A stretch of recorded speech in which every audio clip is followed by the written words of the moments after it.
Assalamualaikum warahmatullahi wabarakatuh. Waalaikumsalam. Waalaikumsalam warahmatullahi wabarakatuh. Salam dan bahagia Bapak Ibu semuanya, guru-guru hebat CGP Angkatan 9. Di sini saya PP akan mendampingi Bapak Ibu guru hebat dalam Lokakarya 3 ini. Sebelum pembelajaran hari ini kita mulai, kita berdoa dulu. Berdoa dipersilahkan. Cukup. Selanjutnya, perkenalkan saya Supati dari SMA Negeri 1 Karanganyar, CPP Angkatan 9 Kabupaten Karanganyar. Lanjut, saya harapkan untuk pertemuan kali ini, Bapak Ibu guru hebat bisa mengikuti pembelajaran dengan penuh, dengan tenang, seutuhnya mengikuti pembelajaran dengan kami bersama-sama untuk menjadi transformasi pendidikan kali ini. Ya, berikutnya mulai kita membuat kesepakatan kelas dulu. Kesepakatan belajar kita hari ini. Perhatikan yang saya usulkan ini ada 7 kesepakatan kelas. Mungkin ada tambahan yang lain? Cukup, Bu. Cukup, Bu. Sudah sepakat. Iya, terima Sepakat. kasih. Lanjutan pada Lokakarya 3 ini adalah untuk agar calon guru penggerak bisa merencanakan strategi berbagi dengan rekan sejawat mengenai pembelajaran berdiferensiasi dan kompetensi sosial emosional. Berikutnya, refleksikan kembali pengalaman menarik apa yang Anda alami ketika melakukan pembelajaran berdiferensiasi dan KSE, serta seberapa jauh pengaruh pembelajaran tersebut terhadap hasil belajar siswa. Silakan Bapak Ibu, pengalaman apa yang didapatkan dari yang sudah pernah dilakukan sebelumnya, sebelum Lokakarya ini kan Bapak Ibu CGP sudah melaksanakan pembelajaran berdiferensiasi dan KSE, sudah praktek di kelasnya masing-masing, di sekolahnya masing-masing. Nah, di sini Bapak Ibu saya minta untuk bisa menyampaikan pengalaman apa sih yang diperoleh dari pelaksanaan pembelajaran berdiferensiasi dan KSE, serta seberapa jauh pengaruh pembelajaran tersebut terhadap hasil belajar. Untuk pendapatnya, silahkan kirim ke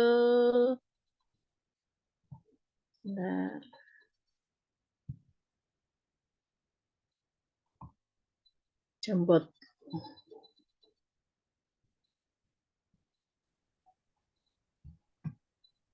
Berikut jambotnya sudah saya kirim. Ya, ini ada anak merasa senang. Kemudian anak lebih siap tertib. Anak belajar sesuai dengan potensinya. Ya, salah satu silakan menyampaikan pendapatnya secara lisan. Monggo. Saya, Bu. Salah satu boleh, Saya, monggo. Bu. Nggih. Bu Evi. Saya akan mencoba, Bu. Jadi ketika kita karena ini bagi kami hal yang baru juga ya, Bu. Dan bagi siswa kita juga hal yang baru. Walaupun kita sebenarnya sudah pernah menerapkan, tetapi ini materinya lebih detail dan mendalam. Jadi ketika menerapkan diferensiasi itu sangat luar biasa sekali, Bu. Kita dapat paham perbedaan karakter, kemampuan, perilaku peserta didik kita. Kemudian untuk KSE, kita dapat membantu anak-anak kita untuk merasa aman, nyaman bersama kita dalam pembelajaran, Bu. Terima kasih. Iya, terima kasih Bu Evi atas pendapatnya, mau berpendapat. Jadi dengan pembelajaran berdiferensiasi dan KSE itu anak lebih siap untuk belajar karena ada KSE itu tadi, kemudian berdiferensiasi berarti sesuai dengan minat anak, bakat anak, kemudian anak lebih senang, begitu ya. Berikutnya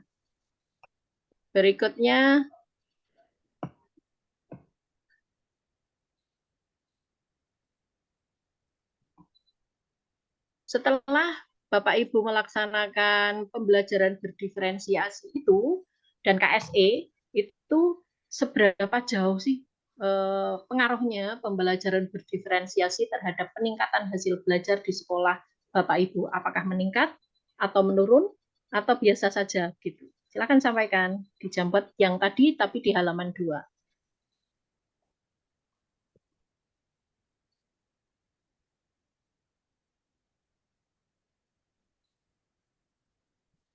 Hasil belajar lebih meningkat sesuai dengan kompetensinya. Ya. Mungkin nanti yang lain bisa menyusul. Bisa disampaikan secara lisan, Ibu atau Bapak, monggo salah satu. Saya lagi boleh, Ibu. Nggih, monggo. Jadi hasil belajarnya tentu saja meningkat, Ibu, karena memang kita memfasilitasi siswa-siswa kita yang memiliki kemampuan belajar atau model belajar yang berbeda. Sehingga dengan fasilitas tersebut, kita tentu saja hasilnya akan signifikan meningkat, Ibu. Begitu menurut saya. Iya, Ibu. terima kasih. Jadi betul sekali, Bu Evi. Jadi dengan pembelajaran berdiferensiasi dan KSE itu berarti dapat meningkatkan hasil belajar siswa ya, karena belajarnya dengan senang itu tadi. Berikutnya,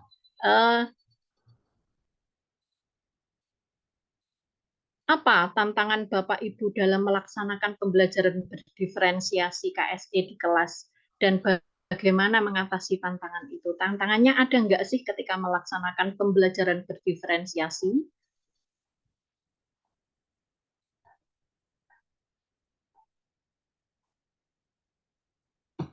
Ini ada yang menjawab perlu merancang, ya perlu ada waktu untuk merancang, begitu ya, perlu ada waktu untuk merancang.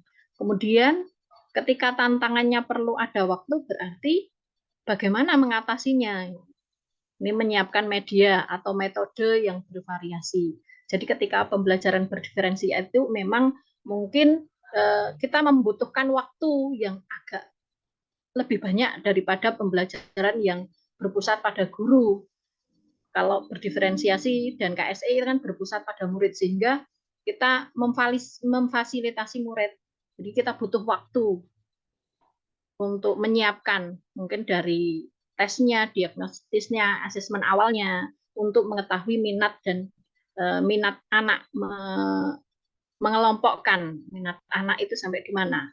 Kemudian untuk yang prosesnya juga gitu. Selanjutnya, apa rencana tindak lanjut Bapak Ibu untuk menerapkan pembelajaran diferensiasi dan KSE ini? Ini ada yang menjawab konsisten dalam kegiatan, berkolaborasi dengan rekan sejawat. Salah satu mungkin ada yang mau menyampaikan, silakan. Secara lisan.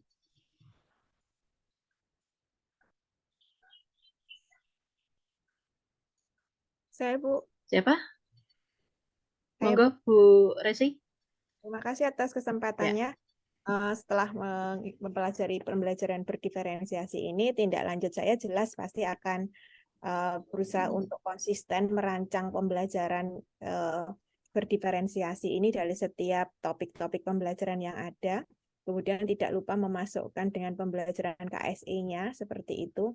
Kemudian nanti tentunya apabila kita merasa kesulitan, kita akan berkolaborasi dengan rekan sejawat yang mungkin punya pengalaman lebih tentang pembelajaran berdiferensiasi atau inovasi-inovasi pembelajaran lainnya yang bisa menampung berbagai macam profil belajar murid. Itu saja, Bu. Terima kasih. Iya, terima kasih Bu Resi. Jadi rencana tindak lanjutnya kita bagaimana menyusun rencana bagaimana agar pembelajaran berdiferensiasi dan KSE itu bisa berlanjut ya. Jadi jika ada kesulitan ya kita kolaborasi sesama teman. Kesulitannya bagaimana kita saling sharing dengan teman begitu. Jadi berkolaborasi dan konsisten untuk melakukan pembelajaran tersebut. Jadi yang kita pelajari adalah hari ini itu tentang pembelajaran berdiferensiasi dan KSE, tapi kita sharing, berbagi pengalaman di sana. Berikutnya, bagaimana perasaan Bapak Ibu setelah pembelajaran hari ini? puas, merasa senang. Ya, terima kasih hari ini karena kita sudah belajar tentang pembelajaran berdiferensiasi yang nantinya bisa kita laksanakan secara kontinu di kelas untuk anak-anak kita. Mungkin dari pertemuan hari ini ada yang bisa menyimpulkan, menarik benang merah dari apa yang sudah kita pelajari hari ini. Silakan. Secara lesan, monggo Bu Desi. Ya, terima kasih. Kesimpulan dari kegiatan pembelajaran ini adalah bahwa kita sebagai guru untuk mampu menciptakan pembelajaran yang berpihak pada murid, yaitu salah satunya dengan merancang pembelajaran berdiferensiasi. Jadi di sini kita harus tetap konsisten dalam melakukannya. Kemudian tidak lupa kita harus berkolaborasi dengan rekan sejawat. Dan setelah kita melaksanakan pembelajaran berdiferensiasi ini, tentunya kita juga harus melakukan refleksi agar nantinya rancangan-rancangan pembelajaran yang sudah kita lakukan akan menjadi lebih baik lagi. Seperti itu, Bu. Terima kasih. Iya, terima kasih Bu Resi atas kesimpulan yang diambilnya. Jadi dari pembelajaran diferensiasi yang sudah kita laksanakan itu tidak cuma berdiferensiasi saja, artinya tidak cuma kita melakukan perubahan saja, tapi juga ada refleksi, gitu ya. Saya kira cukup untuk pembelajaran hari ini. Terima kasih sudah hadir di forum ini. Mari kita berdoa. Berdoa dipersilahkan. Cukup. Assalamualaikum warahmatullahi wabarakatuh. Selamat berjumpa kembali untuk pertemuan mendatang Bapak Ibu guru hebat. Terima kasih, Bu. Terima kasih, Bu. Izin lab, Bu. Terima kasih, Bu.